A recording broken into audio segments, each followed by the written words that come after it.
Hello friends, आज हम बात करने वाले हैं the first minute by Chris Fenning book के बारे में। कभी सोचा है कि ऑफिस में कितनी बार ऐसा होता है कि एक सिंपल सा काम भी कॉम्प्लिकेटेड हो जाता है।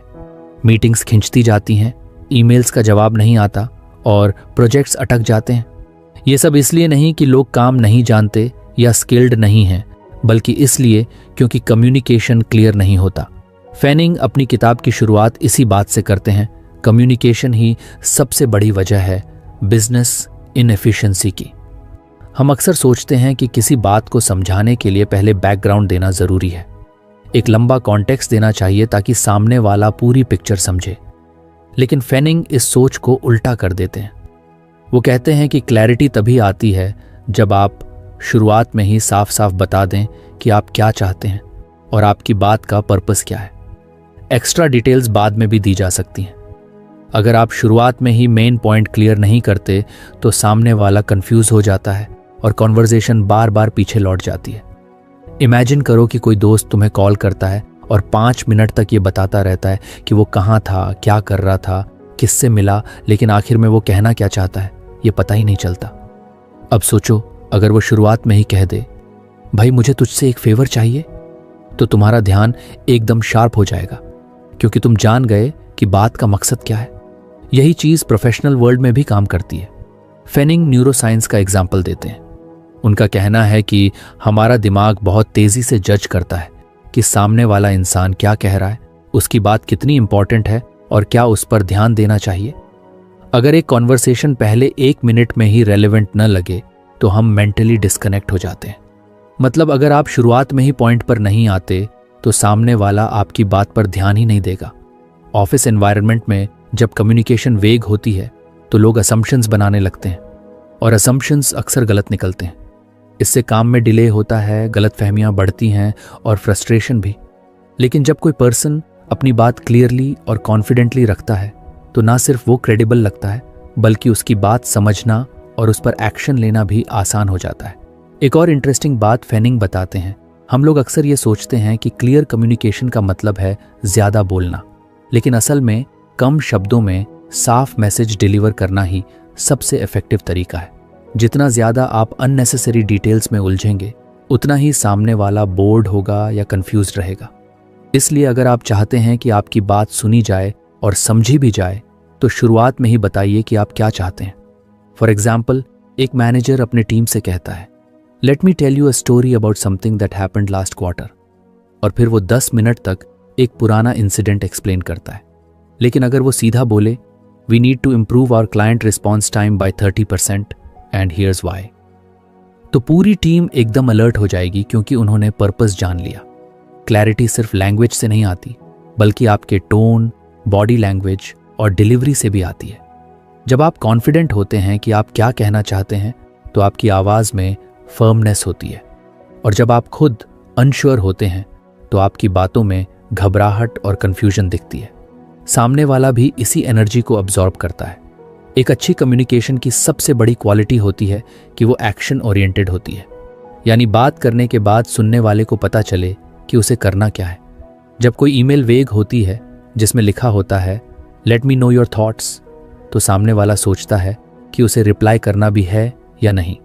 लेकिन अगर लिखा हो please confirm by 5 PM if you agree with the proposed plan, तो बात सीधी और क्लियर है। फेनिंग ये भी बताते हैं कि क्लियर कम्युनिकेशन से सिर्फ काम आसान नहीं होता, बल्कि ट्रस्ट भी बिल्ड होता है। जब कोई लीडर अपनी बात डायरेक्ट और रिस्पेक्टफुल तरीके से रखता है तो लोग उसकी बातों पर ज्यादा भरोसा करते हैं। उन्हें लगता है कि ये इंसान चीजों को कॉम्प्लिकेट नहीं करता, और ये क्वालिटी हर सक्सेसफुल लीडर में होती है।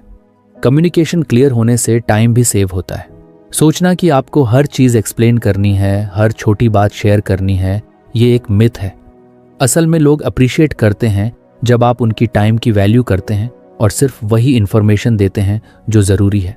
इससे ना सिर्फ आपके वर्ड्स का इम्पैक्ट बढ़ता है, बल्कि आपके लिए रिस्पेक्ट भी। अब बात करते हैं उन हैबिट्स की जो अनक्लियर कम्युनिकेशन पैदा करती हैं। सबसे कॉमन हैबिट है मैसेज को डिले करना, यानी बात को घुमा फिरा कर कहना। दूसरा है किसी पॉइंट को लेकर खुद अनश्योर होना। जब आप खुद ही नहीं जानते कि आप क्या कहना चाहते हैं तो सामने वाला कैसे समझेगा। तीसरा है लिसनर को ओवरलोड कर देना डिटेल्स से। जब आप इतना कुछ एक साथ बोलते हैं कि मेन पॉइंट खो जाता है तो कम्युनिकेशन फेल हो जाती है। इसका सॉल्यूशन है सिंपल स्ट्रक्चर फॉलो करना। पहले बताओ कि आपका मकसद क्या है, पर्पस, फिर बताओ कि आप क्या चाहते हैं, आस्क, और आखिर में थोड़ी कॉन्टेक्स्ट दो अगर ज़रूरत हो। इस अप्रोच से सामने वाला आपकी बात को फिल्टर नहीं करेगा बल्कि एकदम क्लियरली समझ जाएगा। फेनिंग ये भी बताते हैं कि अगर आप चाहते हैं कि लोग आपकी बात सीरियसली लें तो आपको खुद अपनी बात को लेकर क्लियर और कॉन्फिडेंट होना पड़ेगा। अगर आपको हमारी फ्री समरी अच्छी लगती है तो आप हमारे चैनल को सब्सक्राइब कर सकते हैं, हमारी मेंबरशिप खरीद सकते हैं या हमें UPI के थ्रू सपोर्ट कर सकते हैं। अब समरी पर वापस चलते हैं। अगर आप हेजिटेशन के साथ बोलेंगे या हर सेंटेंस में may be, kind of, I think जैसे वर्ड्स का यूज़ करेंगे तो सामने वाला भी आपकी बात को लाइटली लेगा। इसलिए अपनी बात को स्ट्रॉन्ग और डायरेक्ट तरीके से रखना ज़रूरी है। एक और माइंडसेट शिफ्ट जो ज़रूरी है, कम्युनिकेशन का मकसद इम्प्रेस करना नहीं बल्कि इम्पैक्ट क्रिएट करना होना चाहिए। जब आप क्लैरिटी के साथ बोलते हैं तो आप सामने वाले का टाइम रिस्पेक्ट करते हैं और उनको उस मैसेज के साथ छोड़ते हैं जिसे वो एक्शन में बदल सकते हैं। ऑफिस में कम्युनिकेशन को इफेक्टिव बनाने के लिए ये भी ज़रूरी है कि आप दूसरों की कम्युनिकेशन स्टाइल को भी समझें। कुछ लोग डायरेक्ट बात पसंद करते हैं, कुछ लोग थोड़ी कॉन्टेक्स्ट में कंफर्ट फील करते हैं, लेकिन किसी भी स्टाइल में शुरुआत में पर्पस और आउटकम बताना एक यूनिवर्सल टेक्निक है जो हमेशा काम करती है। इस पूरे कॉन्सेप्ट को समझने का एक सिंपल तरीका है। सोचो कि कम्युनिकेशन एक मैप की तरह है। अगर मैप में स्टार्टिंग पॉइंट और डेस्टिनेशन ही अनक्लियर है तो रास्ता कितना भी डिटेल्ड क्यों ना हो, आप पहुंच नहीं पाएंगे। लेकिन अगर स्टार्टिंग पॉइंट और डेस्टिनेशन क्लियर है तो रास्ता खुद ब खुद आसान हो जाता है। आखिर में फेनिंग का मैसेज बहुत सिंपल है। क्लियर कम्युनिकेशन कोई लग्जरी नहीं है, ये एक ज़रूरत है। ये ना सिर्फ आपकी प्रोडक्टिविटी बढ़ाता है बल्कि आपके रिलेशनशिप्स को भी स्ट्रॉन्ग बनाता है। चाहे आप एक जूनियर एम्प्लॉई हों या सीनियर मैनेजर, अगर आप अपनी बात को क्लियरली और कॉन्फिडेंटली रखना सीख गए तो आप किसी भी फील्ड में आगे बढ़ सकते हैं। कम्युनिकेशन को लेकर ओवर थिंकिंग करना छोड़िए और प्रैक्टिस कीजिए कि अपनी बात कम शब्दों में बिना घुमाए फिराए एकदम साफ साफ कैसे रखनी है। इसी में असली स्मार्टनेस है। मान लो किसी कॉन्वर्सेशन की शुरुआत सिर्फ 30 से 60 सेकंड में इतनी पावरफुल हो कि सामने वाला तुरंत समझ जाए कि बात क्या है, क्यों हो रही है और उसे करना क्या है। यही है फेनिंग की किताब का मेन फॉर्मूला, CPQ मेथड, यानी कॉन्टेक्स्ट, पर्पस, क्वेश्चन। ये टेक्निक सिखाती है कि किसी भी बातचीत या मैसेज की शुरुआत कैसे क्लैरिटी के साथ करनी है ताकि ना टाइम वेस्ट हो और ना कंफ्यूजन पैदा हो। अब हम रोज़मर्रा के कामों में देखते हैं कि लोग बात की शुरुआत कहानियों से करते हैं, पुराने अपडेट्स देने लगते हैं या फिर धीरे धीरे पॉइंट तक पहुंचते हैं। फेनिंग कहता है कि यही सबसे बड़ी गलती है, क्योंकि इस अप्रोच से सामने वाले को समझ ही नहीं आता कि असल में बात किस बारे में है। CPQ मेथड इसे पूरी तरह बदल देता है। सबसे पहले बात करते हैं कॉन्टेक्स्ट की, यानी करंट सिचुएशन क्या है। आपको ये बताना है कि ये बात क्यों हो रही है, बैकग्राउंड क्या है, लेकिन बहुत शॉर्ट में। जैसे मान लीजिए आप अपने मैनेजर से बात कर रहे हैं तो आप कह सकते हैं, हम पिछले 3 हफ्तों से क्लाइंट के फीचर रोल आउट पर काम कर रहे हैं। बस इतना ही काफ़ी है ताकि सामने वाले को पता चले कि बात किससे जुड़ी है। इसके बाद आता है पर्पस, यानी आप ये बात क्यों कह रहे हैं। कई बार हम बोलते रहते हैं लेकिन सामने वाले को समझ ही नहीं आता कि हमने ये बात क्यों उठाई। फेनिंग बताते हैं कि शुरुआत में ही क्लियरली बोलिए कि आप इस टॉपिक को अभी क्यों लाए हैं। जैसे आप कह सकते हैं, मैं एक ऐसी प्रॉब्लम डिस्कस करना चाहता हूं जो हमारी टाइमलाइन डिले कर सकती है। अब बात साफ हो गई कि पर्पस क्या है, रोड ब्लॉक पर बात करनी है। और तीसरा स्टेप है क्वेश्चन, यानी सामने वाले से आपको क्या चाहिए। क्या वो कोई डिसीजन लें, कोई परमिशन दें या सिर्फ अपना फीडबैक दें। पॉइंट पर आ जाइए। जैसे बोलिए, क्या आप टेस्टिंग फेज को 1 हफ्ते एक्सटेंड करने की अप्रूवल दे सकते हैं। अब सामने वाला पूरी तरह जान गया कि आपने क्या कॉन्टेक्स्ट दिया, क्यों दिया और उससे आप क्या चाहते हैं। इस मेथड की सबसे बड़ी ताकत है कि ये कॉन्वर्सेशन को क्लियर और फोकस्ड बनाता है। एक ऐसा पैटर्न क्रिएट करता है जिसे आप किसी भी सिचुएशन में यूज कर सकते हैं। चाहे आप अपने मैनेजर को कोई इशू बताना चाहें, किसी से फीडबैक लेना हो, किसी को अपडेट देना हो या किसी कॉन्फ्लिक्ट को रिजॉल्व करना हो। अब सोचिए, जब आप किसी को बिना CPQ के अप्रोच करते हैं तो कैसे बात फैल जाती है। जैसे एक्चुअली पिछले महीने क्लाइंट ने कुछ नए फीचर्स मांगे थे, फिर हमने उस पर काम शुरू किया, फिर टेस्टिंग शुरू की, लेकिन अब तक सामने वाला बोर्ड हो चुका है और सोच रहा है कि पॉइंट कब आएगा। लेकिन CPQ मेथड में आप पहले 30 सेकंड में ही सब साफ कर देते हैं और सामने वाला रेडी हो जाता है डिसीजन लेने के लिए। फेनिंग की खास बात यह है कि उन्होंने अपनी किताब में ऐसे दर्जनों एग्जाम्पल्स दिए हैं जो रियल लाइफ सिचुएशन से जुड़े हुए हैं। मान लो आपको अपने मैनेजर से किसी डेडलाइन पर बात करनी है, तो आप बोल सकते हैं, कॉन्टेक्स्ट, हमने पिछले स्प्रिंट में 2 मॉड्यूल्स पूरे किए हैं। पर्पस, मैं नेक्स्ट वीक की प्लानिंग से पहले एक पॉइंट क्लियर करना चाहता हूं। क्वेश्चन, क्या हम क्लाइंट से क्लैरिफिकेशन ले सकते हैं कि उन्हें कौन सी प्रायोरिटी चाहिए? या फिर अगर आप किसी कॉलीग से फीडबैक चाहते हैं। कॉन्टेक्स्ट, मैंने पिछले हफ्ते प्रेजेंटेशन बनाया था जो क्लाइंट को भेजा गया था। पर्पस, मैं जानना चाहता हूं कि उसमें क्या इंप्रूवमेंट की गुंजाइश है। क्वेश्चन, क्या आप मुझे 5 मिनट दे सकते हैं अपना फीडबैक देने के लिए? जब आप बार बार इस मेथड को यूज करते हैं तो ये आपकी हैबिट बन जाती है। फिर ना तो आप अपनी बात घुमा फिरा कर कहते हैं और ना ही सामने वाला कंफ्यूज होता है। बात साफ होती है, शॉर्ट होती है और रिजल्ट ओरिएंटेड होती है। यही तो चाहिए हर प्रोफेशनल सेटिंग में। अब थोड़ा सोचिए, जब हम किसी से बात करने जाते हैं तो हमारा गोल क्या होता है? सिंपल सामने वाला हमारी बात समझे और उस पर कोई एक्शन ले। लेकिन जब हम वेग बातें करते हैं तो ना समझ आता है, ना कोई एक्शन होता है और हम फ्रस्ट्रेटेड हो जाते हैं कि कोई हमें सीरियसली नहीं लेता। CPQ मेथड इस फ्रस्ट्रेशन को खत्म करता है, क्योंकि इसमें हर बात का एक स्ट्रक्चर है। बैकग्राउंड दो, मकसद बताओ और सवाल पूछो। एक और पावरफुल चीज जो फेनिंग ने बताई वो ये है कि CPQ सिर्फ ऑफिस में ही नहीं, पर्सनल लाइफ में भी काम आता है। इमेजिन करो, तुम अपने दोस्त से कुछ कहना चाहते हो तो सीधा बोलो, तूने पिछले हफ्ते जो एडवाइस दी थी उस पर मैंने सोचा और अब मैं तुझसे एक और राय लेना चाहता हूं। क्या तुझे लगता है कि मुझे जॉब स्विच कर लेनी चाहिए? अब ये बात क्लियर है, मीनिंगफुल है और समय भी बचाती है। एक और बेनिफिट ये है कि जब आप CPQ मेथड यूज करते हैं तो लोग आपको ज्यादा रिलायबल और ऑर्गेनाइज्ड समझते हैं। उन्हें लगता है कि ये इंसान अपनी बात को क्लियरली रख सकता है, तो ये डिसीजंस भी स्मार्टली लेता होगा। इससे आपका क्रेडिबिलिटी भी बढ़ता है। अक्सर होता यह है कि हम सोचते हैं कि क्लियर बोलने का मतलब है कि हम रूड लग सकते हैं या लोग हमें बॉसी समझ लेंगे, लेकिन CPQ ऐसा नहीं करता। ये मेथड रिस्पेक्टफुल और प्रोफेशनल दोनों है। आप सामने वाले को पूरा सम्मान देते हैं, लेकिन साथ ही अपनी बात असर्टिवली भी रखते हैं। अब थोड़ा प्रैक्टिस की बात करते हैं। शुरुआत में CPQ ऑकवर्ड लग सकता है क्योंकि हम आदत में नहीं होते पॉइंट पर आने की, लेकिन जैसे जैसे आप प्रैक्टिस करेंगे ये नेचुरल फील होने लगेगा। ट्राई कीजिए, ईमेल लिखते समय पहले सोचिए कॉन्टेक्स्ट क्या है, फिर पर्पस क्या है और आखिर में क्वेश्चन क्या है, और देखिए कैसे आपकी ईमेल्स शॉर्ट और इफेक्टिव बन जाती हैं। फेनिंग की फिलॉसफी सिंपल है। लोगों के पास टाइम कम है, अटेंशन कम है और पेशेंस भी कम है।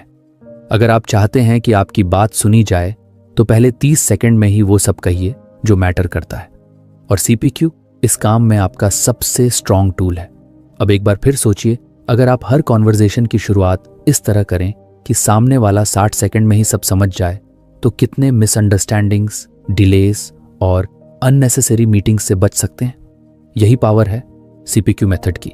आपका काम है इस मॉडल को अपनी डेली कम्युनिकेशन में अप्लाई करना।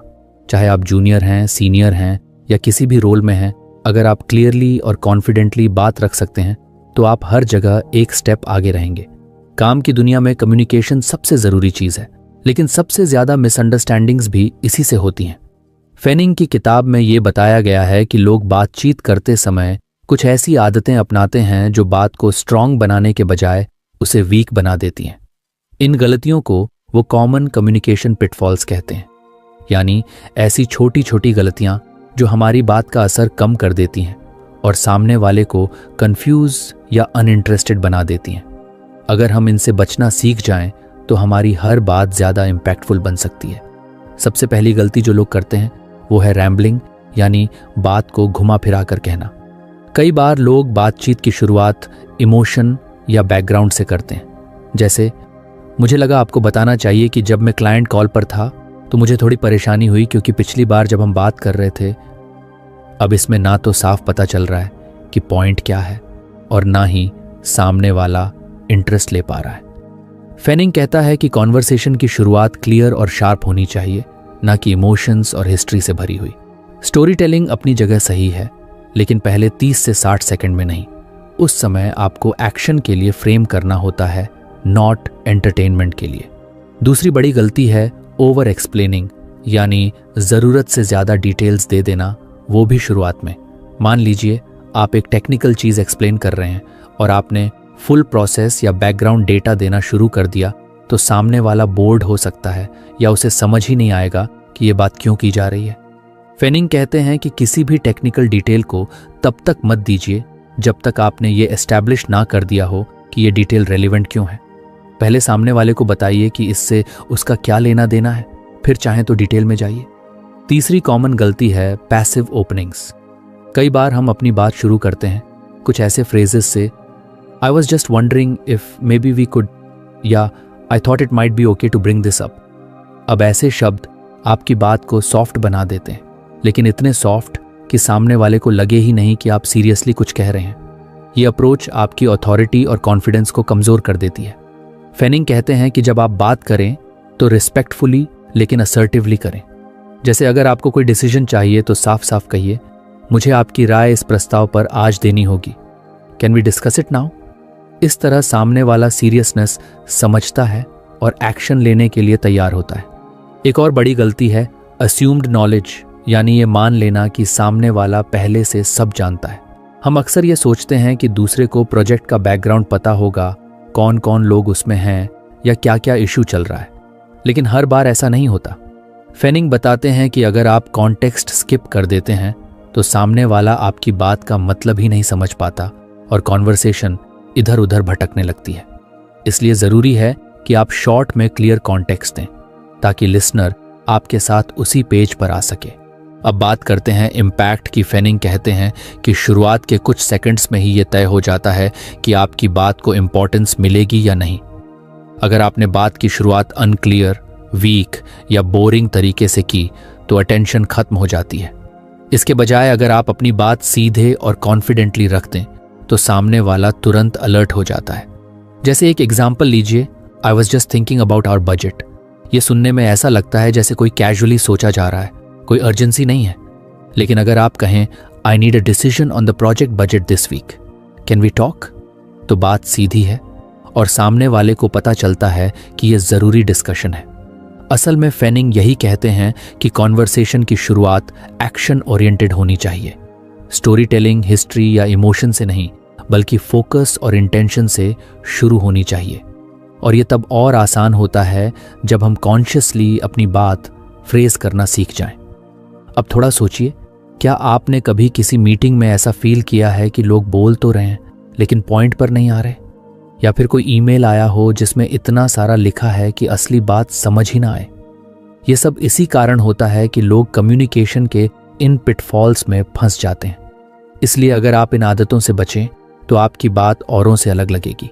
फेनिंग ये भी सजेस्ट करते हैं कि जब भी आप कोई मैसेज लिखें या कॉन्वर्सेशन शुरू करें तो खुद से 3 सवाल पूछिए।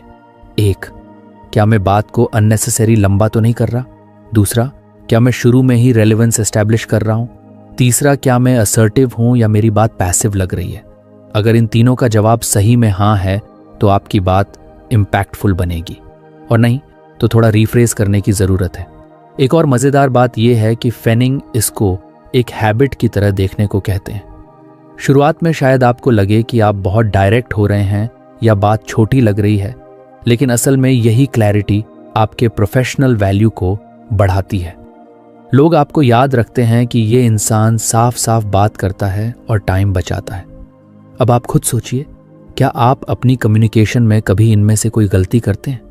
अगर हाँ तो कोई बात नहीं, इन्हें ठीक किया जा सकता है। बस आपको थोड़ी अवेयरनेस और प्रैक्टिस की ज़रूरत है। अगली बार जब आप किसी से बात करें तो इन चीज़ों का ध्यान रखें। बैकग्राउंड से बात शुरू मत कीजिए, अननेसेसरी डिटेल्स से बचिए, पैसिव वर्ड्स को छोड़िए और मान के मत चलिए कि सामने वाला सब जानता है। और अगर चाहें तो इस होल कॉन्सेप्ट को अपनी ईमेल्स में भी अप्लाई कीजिए। देखिएगा कैसे लोग आपके मैसेज का फास्टर रिप्लाई देने लगते हैं। कम्युनिकेशन कोई मैजिक नहीं है, ये बस क्लैरिटी और स्ट्रक्चर की गेम है। फेनिंग हमें यही सिखाते हैं कि कैसे हम छोटी छोटी चीज़ें सुधार कर अपनी बात को इम्पैक्टफुल बना सकते हैं। और जब आप ये कर लेते हैं तो ना सिर्फ आपकी बात सुनी जाती है बल्कि उस पर एक्शन भी लिया जाता है। यही तो अल्टीमेट गोल होता है कम्युनिकेशन का। किसी भी प्रोफेशनल दुनिया में सबसे बड़ी मुश्किल तब आती है जब हमें कोई बात सही तरीके से कहनी होती है, चाहे वो प्रोजेक्ट अपडेट देना हो, किसी इशू को हाईलाइट करना हो या फिर किसी से हेल्प मांगनी हो। अक्सर हम सोचते रहते हैं कि कैसे बोलें, क्या लिखें, शब्द कैसे चुनें ताकि सामने वाला कंफ्यूज ना हो, बात समझ भी जाए और एक्शन भी ले। फेनिंग की किताब इस मामले में बहुत प्रैक्टिकल तरीका बताती है। उसमें ना सिर्फ प्रिंसिपल्स बताए गए हैं बल्कि रेडीमेड टेम्पलेट्स और स्क्रिप्ट्स भी दिए गए हैं जो आप रियल लाइफ सिचुएशंस में यूज कर सकते हो। इन स्क्रिप्ट्स का सबसे इंटरेस्टिंग हिस्सा ये है कि ये सब CPQ मॉडल पर बेस्ड है, यानी हर कॉन्वर्जेशन की शुरुआत 3 चीजों से होती है: कॉन्टेक्स्ट, पर्पस और क्वेश्चन। और यही स्ट्रक्चर हर तरह की कम्युनिकेशन को सिंपल, क्लियर और इफेक्टिव बना देता है। फेनिंग ने अलग अलग सिचुएशंस के लिए अलग अलग स्क्रिप्ट्स तैयार किए हैं जिनमें बस थोड़ा चेंज करके आप उन्हें अपनी ज़रूरत के हिसाब से यूज़ कर सकते हैं। मान लीजिए आपको टीम के साथ कोई प्रोजेक्ट अपडेट देना है। अब आमतौर पर लोग मीटिंग में आते हैं और बोलना शुरू कर देते हैं, so last week we did this, then we had a blocker, then something else happened. और इस तरह 5 मिनट तक बात अनक्लियर रहती है। लेकिन फेनिंग के स्क्रिप्ट में यह है कि आप शुरुआत ही क्लैरिटी के साथ करें, जैसे We've completed 80% of the module. The final 20% is delayed due to testing issues. I'd like to discuss if we need additional support to meet the deadline. अब देखिए, इसमें कॉन्टेक्स्ट, प्योरपस और एक्शन का क्वेश्चन तीनों क्लियर हैं। पूरी टीम समझ जाती है कि कहाँ खड़े हैं और आगे क्या करना है। अब मान लीजिए आपको कोई प्रॉब्लम स्टेटमेंट रखना है, यानी कोई इश्यू एक्सप्लेन करना है और उस पर डिसीजन चाहिए। तो यहाँ भी लोग अक्सर डिटेल में चले जाते हैं या सिर्फ कंप्लेंट जैसा टोन यूज करते हैं। फेनिंग का स्क्रिप्ट कहता है कि पॉइंट पे आइए, जैसे we are hitting a performance bottleneck with the current setup. I believe we need to explore alternate tools. Can we review options tomorrow? इससे सामने वाले को साफ समझ आता है कि प्रॉब्लम क्या है, अर्जेंसी क्या है और नेक्स्ट स्टेप क्या हो सकता है। अब एक कॉमन सिनारियो लेते हैं, किसी से हेल्प मांगना। यहाँ पर हम अक्सर हेजिटेंट हो जाते हैं और हमारी टोन बेहद अनसर्टेन हो जाती है। I was wondering if maybe you could take a look at this sometime. इस तरह की बातें हमें अनश्योर बना देती हैं। फेनिंग कहते हैं कि क्लियर, रिस्पेक्टफुल और कॉन्फिडेंट तरीके से बात रखो, जैसे मैं एनालिटिक्स मॉड्यूल पर देरी से मिल रहा हूं, can you help review the data logic bye Wednesday? इससे बात में सीरियसनेस और क्लैरिटी दोनों आती है और सामने वाले को भी पता होता है कि आप सिर्फ कैजुअल नहीं हो, रियल हेल्प चाह रहे हो। ईमेल कम्युनिकेशन में तो ये टेम्पलेट्स और भी ज्यादा काम आते हैं।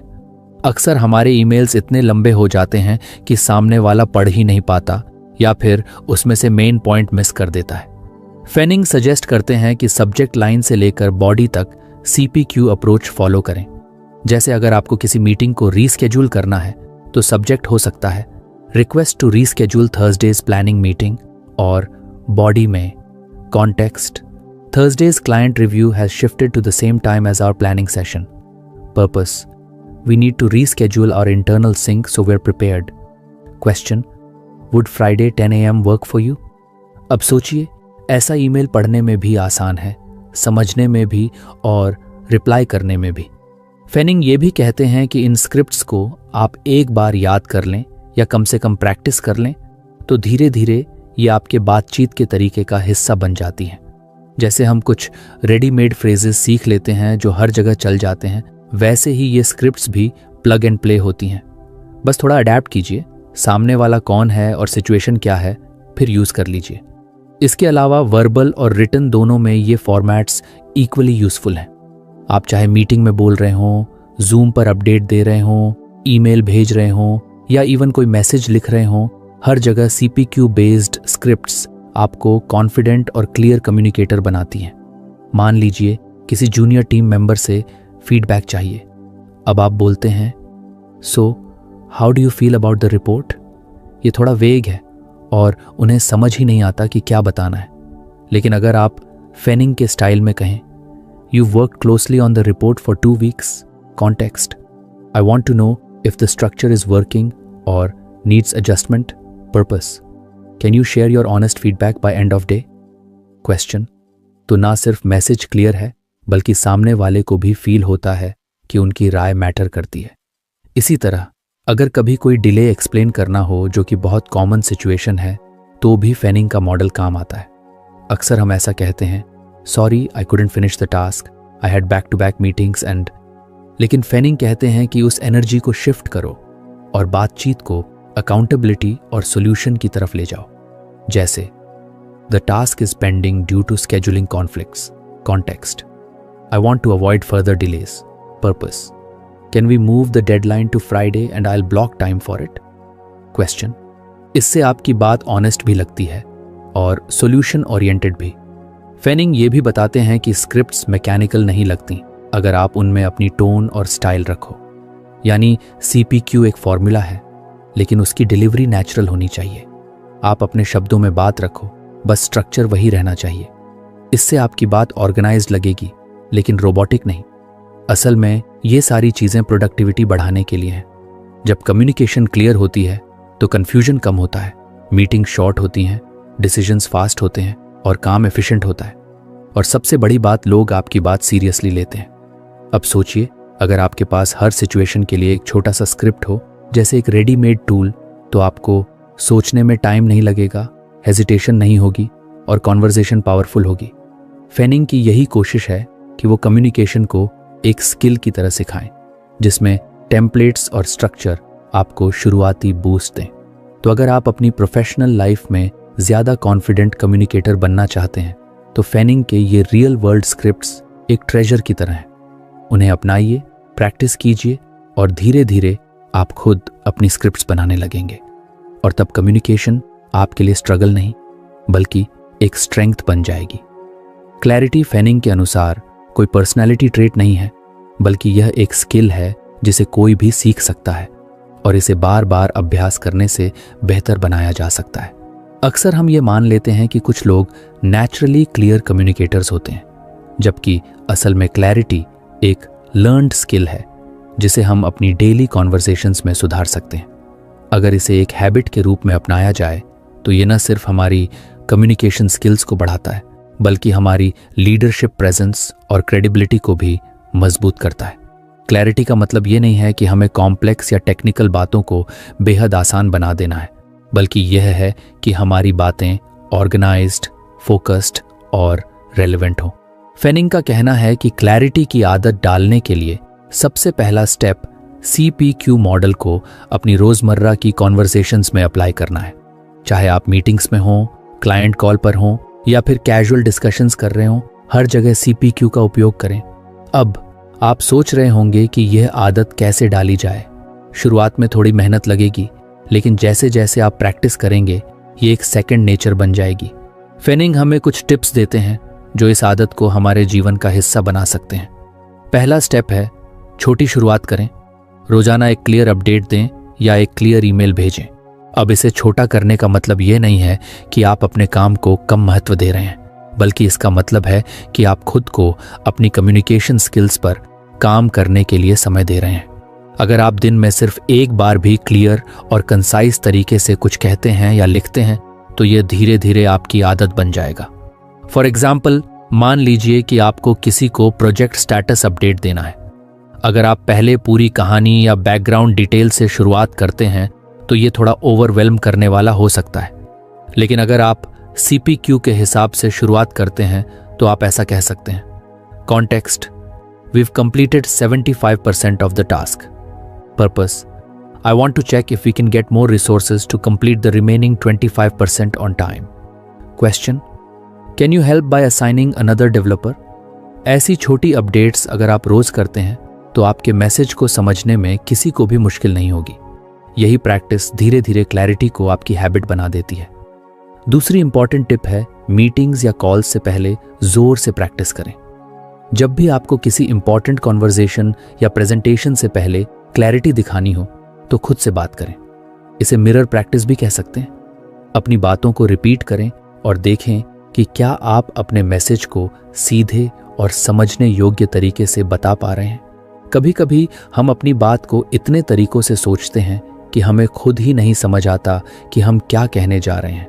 जोर से बोलने से हमें अपने शब्दों पर ध्यान देने का मौका मिलता है और हम अपनी डिलीवरी को बेटर कर सकते हैं। फिर तीसरी टिप है फीडबैक लें।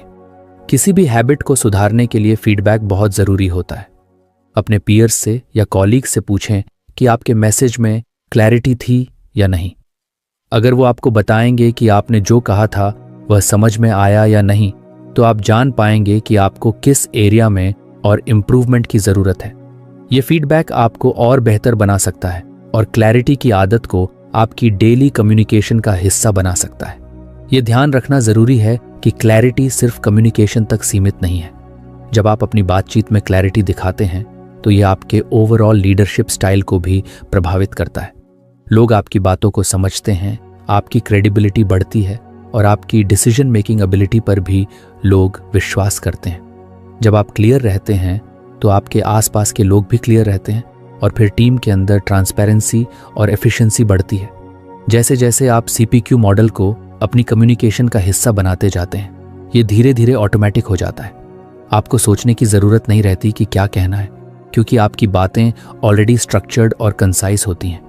ये सिर्फ आपके मैसेज को ही नहीं बल्कि आपके प्रोफेशनल इमेज को भी एनहांस करता है।